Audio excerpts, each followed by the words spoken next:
સુરત શહેરના પીપલોદ વિસ્તારમાં આવેલા શાશ્વત સોસાયટીમાં ગુરુવારના રોજ એક ગંભીર ઘટના સામે આવી છે। એક ટ્રેલર ચાલકે દારૂના નશામાં જીઈબીના થાંભલા તોડી નાખ્યા, જેના કારણે લગભગ 250 ઘરોમાં વીજ પુરવઠો ખોરવાયો હતો। ઘટનાને લઈ સ્થાનિક રહેવાસીઓમાં ભારે રોષ જોવા મળ્યો હતો। ઘટનાને અંજામ આપી ટ્રેલર ચાલક ત્યાંથી ટ્રેલર લઈ ભાગવાનો પ્રયાસ કરી રહ્યો હતો, પરંતુ સોસાયટીના સતર્ક રહેવાસીઓએ તેનો પીછો કરી તેને પકડી પાડ્યો હતો।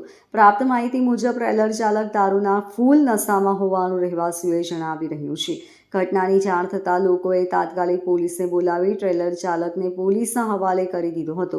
સ્થળ પર વીજ વિભાગની ટીમે પહોંચી વીજળીનું પુનઃ સ્થાપિત કરવા માટે કામગીરી શરૂ કરી હતી।